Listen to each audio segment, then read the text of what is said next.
will stand up. Tell me about this hunter. Some are born and some are dying. Once you're on his list, there's only one way off.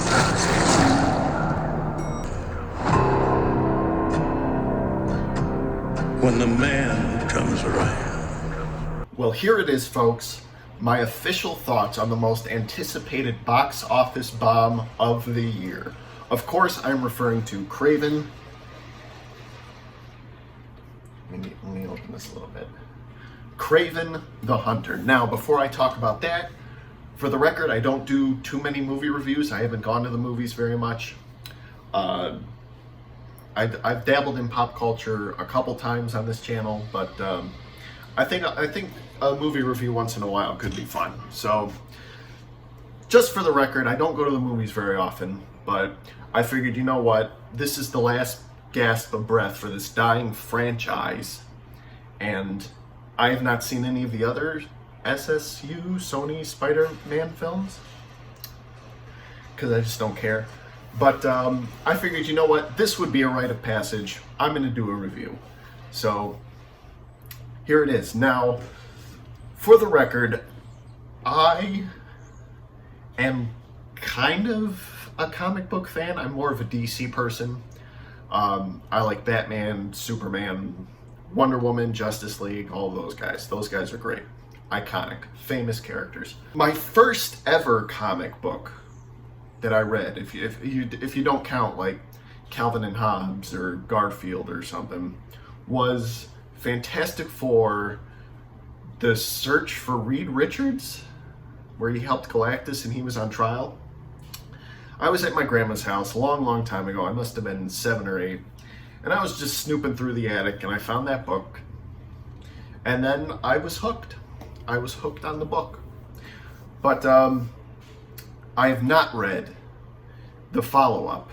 So I've not read any other comics. So I don't know what happened. Please don't spoil it in the comments below. By the way, leave a like and subscribe. Really appreciate it. And let me know if you saw Kraven the Hunter or if you don't care, because frankly, I had to swallow my dignity just to see this. But, ooh, give me 1 second. So, I enjoy the Sam Raimi Spider-Man movies, even the third one that people don't like. I enjoy the Adam West Batman, the Michael Keaton Batman, the Christopher Reeve Superman, and the Dark Knight trilogy. And that's about it. The MCU, I don't really care for. The DC universe collapsed in on itself. That was a train wreck right from day one. And thankfully, Sony Spider-Verse is finished too, because, ugh, God. So, I would like to make it clear that I did take a 4 or 5 year superhero movie hiatus. I think the last one I saw was Joker in 2019, and that was okay. I haven't watched it since, so I guess it couldn't be that good, but I liked it. I did not see Joker 2, but the Sony Spider-Verse films, I'll go into a little detail about the contract again. Sony has the distribution rights. They own the rights to Spider-Man, and they have to make it clear to Marvel and Disney which characters they intend to use. Disney has the distribution rights, so technically the Spider-Man films with Tom Holland are still Sony films, but Disney gets to put him in the cinematic universe, even though he's limited to a supporting role in those films. So I've talked about it a few times in other videos, so hopefully that clears it up, because even I don't fully understand it. But for the record, and I know everyone's curious, the contract does not prohibit Sony from putting Spider-Man in their movies. So they could very well have done a Venom Spider-Man movie. They could have very well done a Madam Web Spider-Man movie. They just chose not to, because it's Sony and they hate money, I guess. I don't know. As far as the Sony Spider-Man films, this is the first one I saw. I did not see Venom. The second one with Carnage, I almost kind of got interested in, because I love Carnage, but Woody Harrelson was miscast. Carnage didn't look right. He didn't sound right. It just wasn't what I was looking for, so I passed on it. And of course, Morbius and Madam Web are internet memes, and deservedly so. After this long hiatus, I came into Kraven the Hunter probably more refreshed than other people would have been. I'm a bit more lenient on it because my superhero capacity has been recharged a little bit. Venom movies are done. Nobody wants to see Venom in a buddy cop movie, especially without Spider-Man. Venom can't exist without Spider-Man. It just doesn't work. Sorry. If you like those movies, you're an idiot, but that's your fault. So, Morbius and Madam Web, of course, everyone's memed, everyone's talked about. And now we have Kraven the Hunter. And my goodness, that was certainly a movie. It was certainly a collection of moving images played in a sequence. And I got what I expected. I did not go into this movie thinking it was going to be good. So far, it's grossed 20 million? The movie was projected to make 10 to 15 million opening weekend, which is dismal because it costs like 130 million to make. And in today's day and age, you only have that weekend to make or break your film. Thankfully, this franchise won't be going on anymore. Thankfully, Kraven the Hunter did one good thing, and that was put this dying franchise to bed. And I would equate this movie, or rather this franchise as a whole, to a animal that just got hit by a car. Right? I think that's a good analogy because you see it, its back legs are completely flattened, it's crawling away slowly, gasping for every last breath it can get, and you're watching in horror, not because you know it's going to live, but you want to see how far away it can crawl before it finally keels over. And that is this franchise in a nutshell. So, for what this movie is worth, I enjoyed it. But, not a big but, a teeny, tiny, little, itty bitty bitty. I should say I almost enjoyed it. Because it was not good by any stretch of the imagination. It was horribly paced, poorly acted, poorly written. But I enjoyed it for those qualities. You know, this is the kind of movie you go see to laugh at, not with. And I certainly laughed a lot, but I laughed at the movie, not with it. I'll see you around choosing The movie is directed by a man named J.C. Shandor, whose previous works include Margin Call, All Is Lost, and A Most Violent Year, which all three of those were very well received, but he directed and wrote those. I think Shandor is good at adapting his own vision to the screen, not someone else's vision. And the trio of people that wrote this are gems. Richard Wank, who, based on his credits of the Expendable movies, certainly sounds like a wanker. And Arkham and Holloway, the duo that brought us Punisher, Warzone, Uncharted, and Transformers 5. So Shandor definitely needs to write his own scripts. If he had done that, maybe this could have been good. And it definitely shows. I don't know much about the character, so I don't know if it closely follows the comic at all. I haven't read any Kraven the Hunter comics. I'm sure he's a popular character, but I don't know anything about him.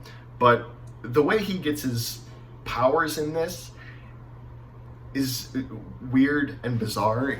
He's on a safari and he gets mauled by a lion, and then the lion's blood drips in this wound, and then a voodoo priestess, who I guess is also a character in the comics, a villain by the way, but because there's no Spider-Man, she has to be a good guy, which again nobody wants to see.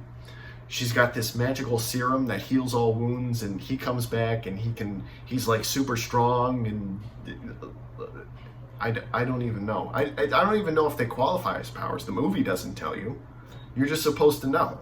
So the way they get around these movies again is he's a bad guy taking out worse guys, but we never see the worst guys do anything. because they're only introduced in the movie as Kraven the Hunter kills them. So, I mean, one of them might have been the head of an orphanage. To the movie's credit, Kraven doesn't use a gun. He uses knives, he uses fists, he's using bladed weapons. So the action, as sloppily as it is edited and horrible and pointless as it is and boring, it does have a bit of grit to it. So in spite of the fact that the way Kraven gets his powers is funny, and again, I want to emphasize, I was laughing at the movie, not with it. She died not long after that trip, and I never saw her again. But because it's so awkward and flimsy, you laugh at the stuff that's taken seriously instead of the stuff that is meant to be laughed at intentionally. It's super bizarre. I don't even know how to interpret most of these jokes. Like, the writers of Transformers 5 brought us this. Aaron Taylor Johnson, who you might know from Godzilla, Kick-Ass, and actually a wide range of roles, is a good actor when given a good script. Because he doesn't have anything interesting or funny to say or cool to do, he just kind of stands there like a stiff. He doesn't have a presence. And for a character called Kraven the Hunter, you kind of need a presence. Otherwise, it's just a guy cosplaying as Kraven the Hunter, which is what Aaron Taylor Johnson basically does. Now, the villain of the movie, the actual villain who's supposed to be evil, is the Rhino. If you're a fan of the character, you have my sympathy, because the portrayal of the Rhino in this movie makes Paul Giamatti look like a badass. He wants to kill Kraven the Hunter, kind of, so he could become the most powerful gangster, sort of, and then he becomes the Rhino. Again, the writers of Transformers 5 brought us this. Despite what I said about Spider-Man not being in the movie, of course, because the movie's basically just a giant middle finger, one of the bad guy mercenary characters has a fear serum, like the fear gas from Scarecrow in Batman, except it's like a dart, it's like a drug. And then Kraven, who it was never established as having a fear of spiders. So this is like the last 10 minutes of the movie. He starts seeing spiders just coming down. It's of course supposed to be Spider-Man, but Spider-Man doesn't exist in this world. This whole movie is just a big waste of time. The writers of Transformers 5. I don't know where Sony's gonna go from here. Maybe, I know the Sony Universe is dead. Like, no one's gonna see this movie. It's already bombing. So whatever Sony does in the future with Spider-Man and the other Sony characters is gonna be under great scrutiny, and people are gonna rip it apart. They're not gonna like it. They're not gonna watch it. So I don't know if they're gonna sell the rights back to Marvel. I don't know if they're gonna sell the rights to Disney. I don't know what's gonna happen, but rest assured, it's going to be a shit show. So, I'm not really good at rating things, but a friend of mine and I would go see a movie, and we'd give it a scale of 5 shits. So, how bad the movie is. If it's really bad, you give it 5 shits. If it's good or kind of bad, you give it 1 or a half shit. So, with Kraven the Hunter, it was amusing in some bits, and some of the action was kind of cool. So I can't say I didn't almost kind of sort of maybe to a certain extent enjoy it. So I would probably just give this movie 4 shits out of 5. Definitely a waste of time. I don't recommend you go see it. None of you are going to see it anyway. So it doesn't matter. This movie is thankfully the last one in these horrible movies. Nobody wants to see these villain characters as heroes. Venom kind of works as an anti-hero. Kraven might work as an anti-hero. Not Morbius the vampire. Madam Web, I don't know anything about Madam Web. But this whole series has been a train wreck and a disaster. And Kraven killed it. So I gotta give it credit. 4 shits out of 5. I don't know. It sucked. I don't know. So, guys, thank you so much for watching. If If you saw it and you enjoyed it, please tell me why in the comments. I am actually curious. If you unironically enjoyed this movie, I would like to know why down in the comments below. Leave a like, subscribe for more content. I'm gonna go hit the gym because my arms are getting jacked as fuck. But guys, thank you so much for watching, and I'll speak to you again soon. Take care.